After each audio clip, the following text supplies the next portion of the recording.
This podcast is for a mature audience only. That means 18 years of age and older. You want to hear the full legal disclaimer? Go to the end of this podcast.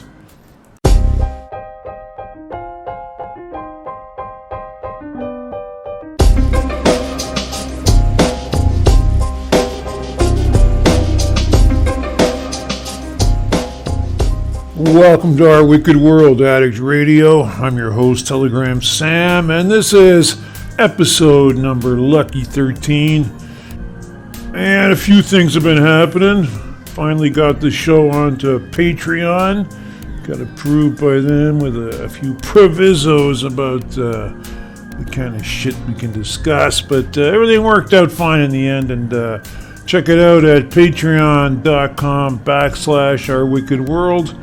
And you get some extra podcasts and videos and discounts on t-shirts and other tchotchkes and shit from the store, and different kinds of content. And we got the first one up there. The exclusive Patreon podcast is the full-length interview with leading medical cannabis advocate Anthony Smilas.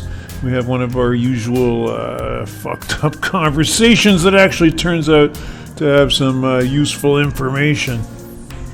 We're going to have a couple of excerpts from that interview with Anthony coming up a little later. But for the full-length half-hour interview, you can go join up Patreon at the patreon.com/ourwickedworld. Become a member. Starts at $3 a month. What's that? It's not even shit, man. It's not anything. But I get $3 when you're short $3 to do your thing. It's a lot. So I appreciate anything that goes down that way. Now, in this wide open all access edition of our Wicked World Addict Radio, got some stuff going on. I met this musician called Cotton Weary. Weary as in sick and tired of it all. On Soundcloud, and he does some great stuff. He's a brother in arms to all of us. He's been down our street. So I'll be playing some of his stuff in a little while. It's pretty awesome. I think you're going to love it. Now, I got a message for you dog owners out there. I got the windows open in the crow's nest today, and there's dogs in the neighborhood are barking their fucking heads off. Now here's the problem. It's not the dogs that's the problem. It's their fucking stupid owners. If you're going to own a dog, you don't just chain him up in the yard and just leave him there and expect the thing to do anything but bark his fucking head off. I mean, how would you like it if I chained you up in the yard and never paid any attention to you? You'd be crying your ass off all day long. So, and the other thing is, These fucking dog owners, these morons, these half-wits, they think they're going to get a dog and the dog's going to protect their house. Well, they don't train the dog. They don't pay the dog any attention. They don't really even befriend the dog. They just have it around. So the dog feels demeaned and disrespected. And he's always yelling and barking and shit because, well, who wouldn't in that situation, right? So you got to train the animal. Dogs are service animals. They like being of service. They like contributing. They like participating. They're not like cats. Cats are different. Cats don't give a shit about anyone or anything. You don't need to do anything with them. They just do what they do. Dogs are very different. Dogs need that kind. And once they have that basis, that structure, that discipline, they're fantastic creatures. But when you just leave them to their own devices and you just ignore them, well, of course. So the thing is barking 24/7. So if someone even does try to break in, it's just going to be all the dogs barking. So what? Because the owner is such a fucking retard, doesn't deserve to have a dog or any animals. In fact, the fucking owner should be chained up in the yard as punishment. Okay, that's my dog rant for today. So let's get to Cotton Weary's song. I think you're going to dig it. It's very funny. It's very cool. And it's entitled Asshole.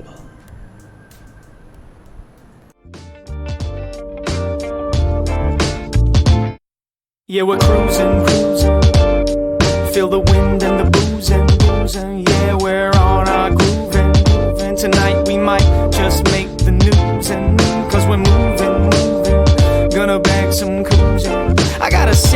whip. I got a sick dick, so what you think, bitch? How about I just flick the clip, get some spit on the shit, give you 7 inches of cast iron, half hard, half-hearted stick shift. And don't be such a stiff bitch, just hold still or you'll be nothing but a stiff bitch. You'll be feeding the worms. Shit, date rape ain't got me at all concerned. All anyone cares about is being politically correct. Ain't no one gonna notice you feeding the ferns. Ooh, easy with the teeth, girl, it hurts. You're the star of my next song. You're such an asshole. You think you're fantastic. I bet you drive a sports car. Probably got a small dick. Well, I ain't a dumb hoe. Made of plastic. I like my cars to go slow. While we on the subject, you're so obsessed with what is best and things in magazines. And that's a short promo version of Cotton Weary's tune, Asshole. Really good stuff, really hilarious. And he's going to be coming on the show in soon. Next podcast, the one after maybe. He's busy putting together more stuff. So check him out on Soundcloud. It's Cotton Weary, Cotton, Weary, Weary. I actually ran into him there when I was putting some stuff up, some podcast stuff up on SoundCloud, which is a cool site, actually. There's a lot of great music there. And I just ran across his tune, and we got in touch. He's very cool, very humble dude. And we got to talking, got to messaging and all that bullshit. And turns out, I said, hey, what'll it take for me to play one of your songs on the podcast? He was cool. He was like, hey, man, just, here it is. Just give me some props. So his links and his site and all that is down below in the show notes. So check that out. Go check out his site. Do all that shit. Follow, subscribe, all that bullshit. That you're supposed to do. Now I know there's a considerable faction of listeners who are just waiting for the Our Wicked World mailbag to open up, and I'll be getting to that in a moment. But I can't believe this fucking Post Malone shit is still going on. Still getting messages because, I said something about that fucking lightweight. Now, I'm not going to block or censor anybody. I don't do that. But just, come on, drop it already. I know he's your boyfriend, whatever. You're in love with this guy. But enough, okay? Just cool it. Just, take a pill. And actually, don't do that. Just go do something zen, some yoga or some shit like that, Take some whatever. Just drop the fucking thing already. Okay, let's see what whacked out shit we got in the Our Wicked World mailbag. Let's see what we got here. Shuffle some papers around. Fine. Oh, yeah.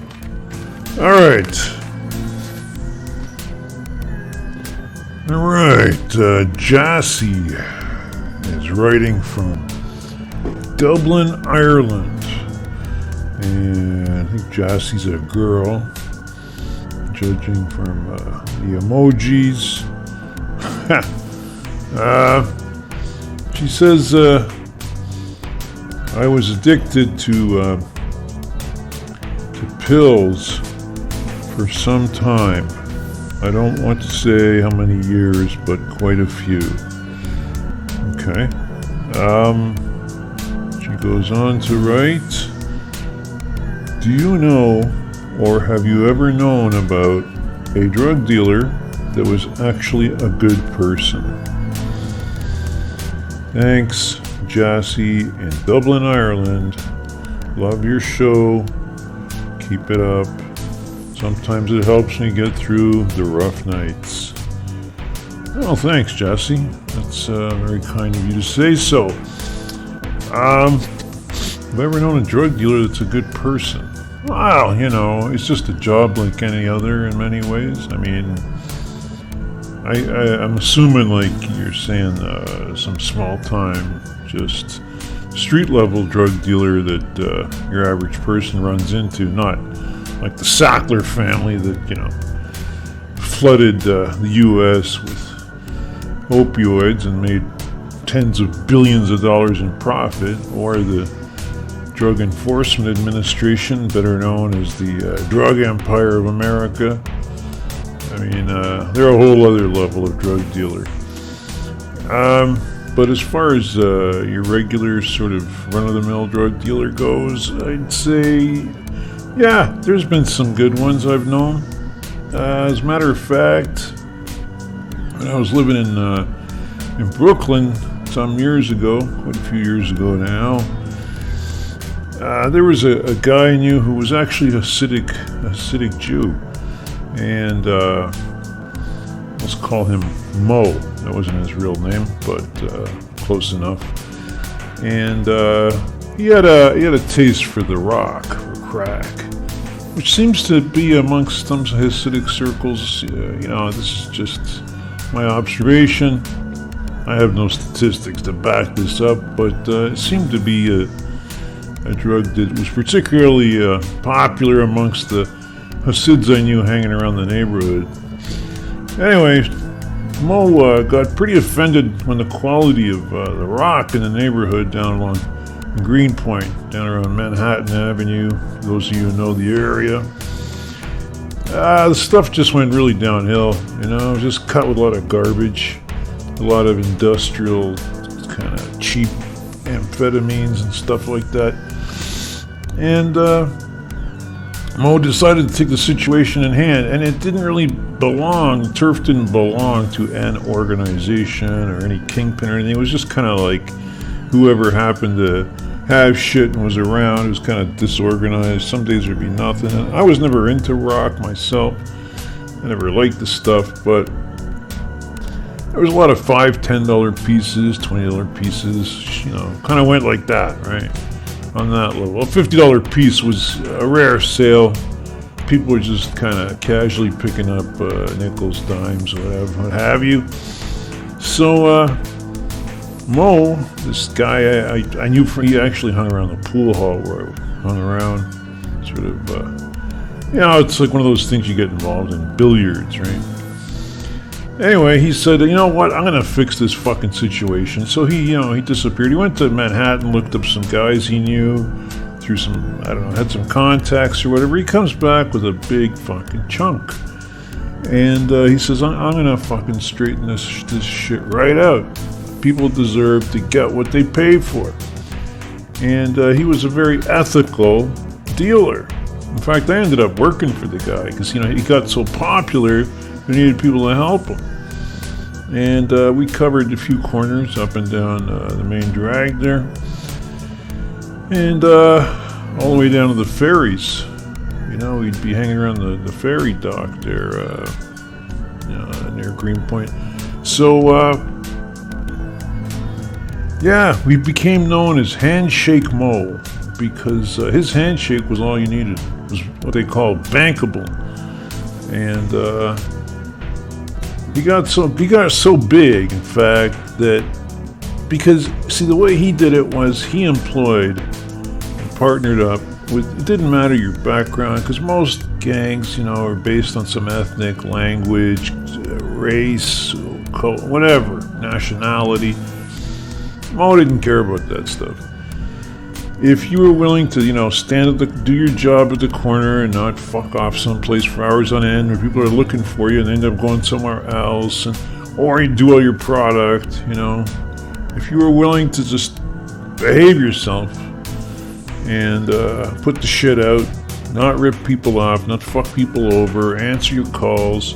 And back then we had pagers, which I think was a vast improvement over, cell phones and smartphones. You don't really need them. They just get you in trouble eventually. A pager was all you needed because you couldn't really track it. Just a bunch of numbers, right? A bunch of codes. Now people can't resist talking, texting, get themselves in all kinds of shit. So, Mo, he set up an organization that everybody made money, the customers were happy. He would, I don't know where he was going. He was going out somewhere eventually on Long Island. I don't know, long trips where he'd go pick up some pretty fantastic rock from what, wasn't my thing, but people told me they loved the shit. So, I guess he was a good guy. He was fair, and he didn't rip people off. He insisted we'd not rip people off, and he insisted no violence, no freaking out. It's not worth it to draw that kind of attention. I mean, okay, if it was absolutely necessary and people forced his hand, then okay, yeah, something had to be done and it was taken care of, but in a discreet way. But lessons were learned and people moved on, you know? Some people didn't move on, but hey, you know, that's it was really their own fault. So, yeah, I'd say old Handshake Mo was an ethical, decent sort. And not just for a crack dealer. I mean, that guy could have been anything, right? But he just happened to do that as a business. You know, there was a lot of legitimate businesses that could have used a guy like him, to tell you the truth. You know, or run into the ground. You know, the thing was, the cops didn't lean on Mo's organization because he kept things very low-key, very quiet, very discreet. His guys weren't, you know, all dolled up with chains and fucking bandanas and all this shit. We looked like students. It was good. It was easy times for a while. But then one time Mo decided he'd had enough. Because Mo was, you know, wasn't a young man, wasn't an old man, wasn't too young. And he made his pile and decided he was going to get out. So Mo goes ahead and sells his organization, his franchises, his corners, and so on, his turf, to these other guys who, I won't name what background they were, but they just fucked the whole thing right up. Within 3-4 months, it was a disaster. They just got way out of hand with people who owed money. See, Mo's theory was that, okay, the guy owes you money, but you're making money off him every day anyway. So he would price that into the price of the stuff, that you got to price in a certain amount of losses, people who don't pay for fronts, right? So that's calculated into the actual price of the product. It's like theft from a store, right? They price that into the product. They know they're gonna get, 5% of their merchandise or whatever ripped off, so they price that into everything else they sell. He had that, he kind of kept that in mind. And anyway, the guys that took over fucked it right up. Got half of us fucking arrested, just doing stupid shit, trying to intimidate people, and just totally the opposite of Handshake Mo. These guys were like fist in the face douchebag. All that did was drive people away, the good customers who didn't want a lot of aggro and hassle. And eventually the cops had to shut them down, and that was that. Old Handshake Mo got away with it, retired, never heard from him again. Last I heard, he was down somewhere in Miami, living it up. So yeah, to answer your question, Jassy, I think there are it's very rare, but the ethical, decent sort of drug dealer is a creature that, though rare in the wild, does exist. And this is Our Wicked World Addict Radio. I'm your host, Telegram Sam.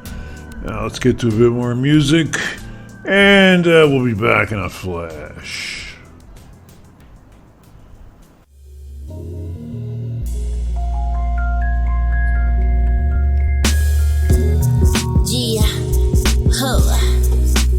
Farina, la nena fina, F-A-R-I-N-A, yes, oh, dime, una y otra vez lo que te gusta. Enséñame, ¿qué es lo que tú dices que me asusta? Siéntate, deja que esta sexy girl se luzca. La gente me mira y me robo el show. Relajada, con una actitud sobrada, los bolsillos llenos, yo la tengo clara. Soy cara, como una Dolce Gabbana, la reina esta noche, esa soy yo. Y delicada, pero fina como porcelana. No me combina cualquiera y a más de uno yo le saco ganas. Donde llego impongo presión. Mira, dime si no tengo la razón. Oh, dime, una y otra vez lo que te gusta. Enséñame, ¿qué es lo que tú dices que me asusta? Siéntate, deja que esta sexy girl se luzca. La gente me mira y me robo el show. Oh, dime, una y otra vez lo que te gusta. Enséñame, ¿qué es lo que tú dices que me asusta? Siéntate, deja que esta sexy girl se luzca. La gente me mira y me robo el show. Y tengo lo que tú quieras, como lo quieras, pero no soy cualquiera. Sí, quien lo creyera, aunque de rabia tú estás afuera. Farina, Nos das la fiebre. And we're back. This is Our Wicked World Addict Radio, and I'm your host, Telegram Sam. Now, let's get to that interview a couple of days ago with Anthony Smilas, our resident medical cannabis advocate. He drops in once in a while to bring us up to date on what's going on in that department, and there's some stuff going on that's pretty interesting. It's the CBD oils derived from cannabis plants are replacing a lot of drugs previously used to deal with everything from PTSD to Parkinson's to nausea from cancer treatments and for addiction. Now, it's for those of you, especially on methadone, definitely something worth listening to. Let's just get right to it. Right. So the CBDs, the oils being made from medical cannabis, so they're potentially a lot more powerful than just the weed you would just get on the street or whatever. I mean, does that have an effect, like psychologically? Is it more dangerous? CBD, yeah. So I know a lot of people that buy cannabis that's like 4 times as potent as what's been recommended to them, but they only take a fourth as much. Like, it's literally just a cost-saving measure. Right. You know, and it's the same thing with people. Like, if you told alcoholics you can only buy beer now because it has a lower alcohol content than whiskey, that they're just going to drink more beer. It's about percentages. So it is a lot purer, and it's definitely gotten a lot more potent than it was like 10, 20, 30 years ago. But yeah, you just try and, like I said, mitigate that as much as possible when you're looking at people. But overall, CBD is definitely considered to be something, like even the World Health Organization basically said, like, there's no public safety concern here at all as it relates to CBD. Most people, the worst I've heard on like taking too much CBD is that they feel like a little bit logy or a little bit lazy for like a day after taking it, and their body kind of adjusts. That's it. So you're seeing people who are addicts to, say, methamphetamine, heroin, harder drugs, there's a lot of benefit for them using certain kinds of medical cannabis oils. I mean, that's kind of a proven thing now, right? I mean, it's no longer just a theory. Correct. So there's a few different ways. One of it is, like, you know, the harm reduction thing is probably the simplest one. Try smoking cannabis instead of smoking crack. It's probably not going to be as bad for you. Yeah. And then there's people that take, you know, Suboxone or things like that. Methadone is the other version of it, where you can titrate off of methadone faster if you're taking CBD. Really? Yeah, get out of their system a little bit quicker. Yeah, so it sort of depends on, you know, it's just like I've said this before, right? Not a magic bullet. It's just another tool in the toolbox. Well, methadone's a hard drug to get off. I mean, once you've been on it, I was on it for a few years, and it's not easy. You really got to taper very carefully and very slowly, or you really get punished, because it's a lot stronger than most street heroin, you know, or opiates. If CBDs can actually help you get off the methadone or Suboxone more quickly with less stress, I mean, that in itself would be a huge thing. Because I personally know tons of people who hate being on methadone, and they've been on it a long time. So do you get a lot of people in that situation trying to get off methadone or Suboxone, like substitutes? Yeah, and the way most of these clinics are set up that dispense this, because in Canada and in the US, like, they have clinics that that's all they do is dispense these drugs to people, and that's their whole purpose. But this system, on the financial side, your only reward is to get a fill, period. Like, you're not rewarded like, you know, they have these systems in Canada and the US, for example, where, like, if you're a doctor and your patients lose weight, you'll get a bonus. Like, if they just seek better health, you don't get a bonus for somebody not taking methadone anymore. You lose money. So yeah, it'd be nice if the system was set up a little bit differently, where, like, you're rewarded for helping them titrate off of it a little bit quicker and things like that. But yeah, we get people like that all the time, and they just don't want to be taking it for whatever reason. It's a drag. You're chained to it. You got to go back all the time. Yeah, and that's the thing. A lot of these people too, depending on your background, they'll make you go there every single day to get it. Tell me about it. Yeah, and you got to go at like 6 a.m. usually. It just becomes like you can't travel. You know, it just. Eventually you'll get like a week of carries, like takeaways. So you're still chained to this stuff. Yeah, it'd be great if you're right. I mean, it's the profit. Well, no pharmacist wants you to quit doing methadone. You know, since exactly they're charging whatever it was then, $27 a day for something that cost them like 30 cents. Yeah, especially now, like it's even cheaper because generic drugs are becoming a lot more popular here. So they mix lots of themselves at a total cost of like 4 cents, and coming in every day, they get the dispensing fee on top of it. Yeah, that's where they make the money, I guess. The dispensing fee.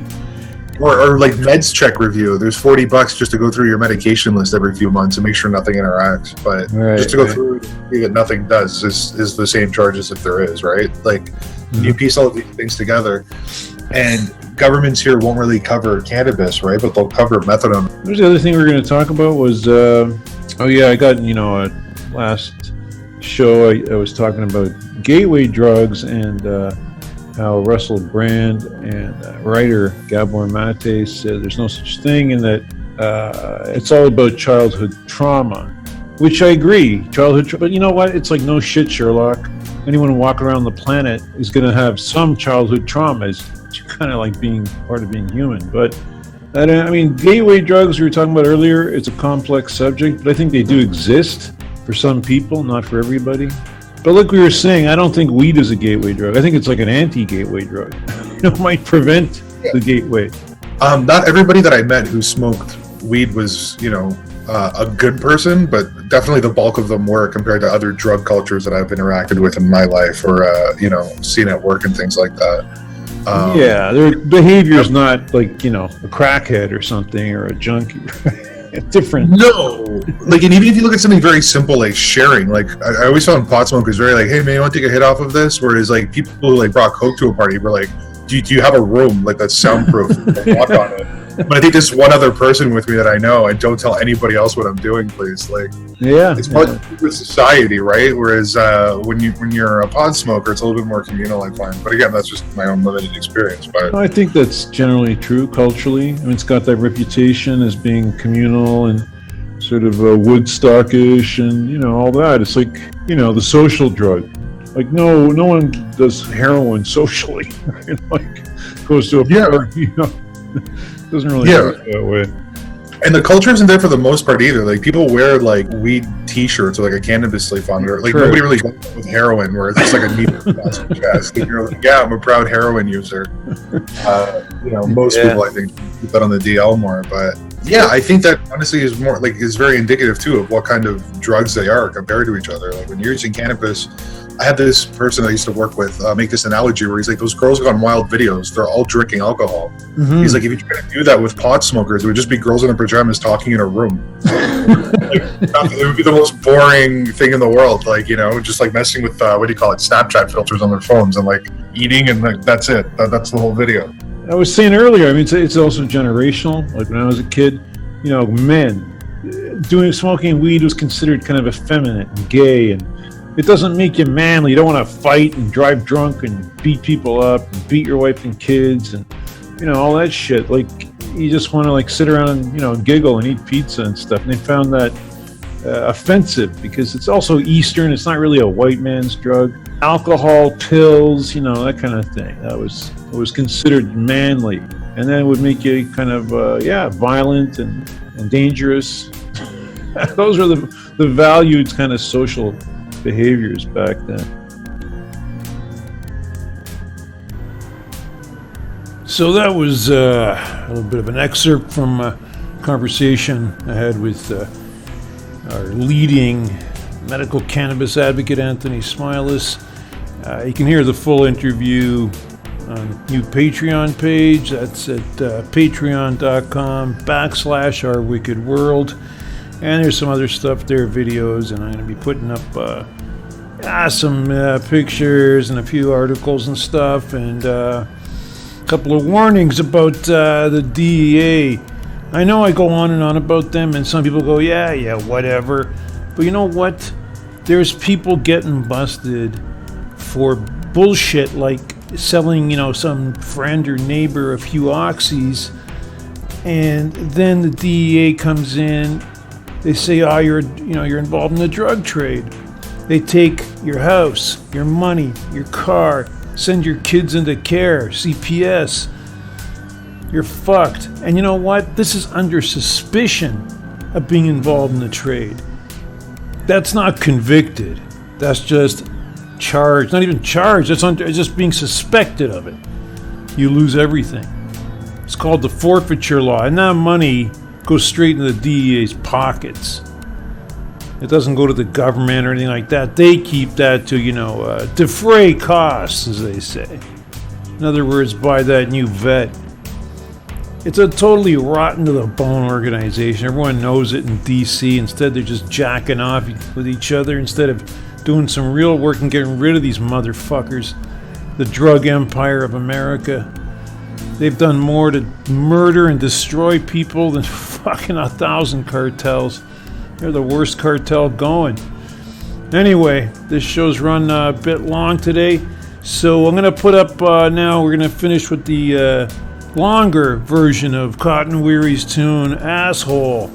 And dedicated to all the jack-offs out there with the wiggers and phony rapper dudes and all the bullshit artists that everyone's just sick of on Instagram.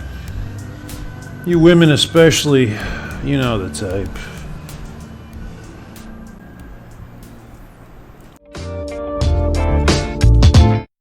Yeah, we're cruising. Feel the wind and the boozing.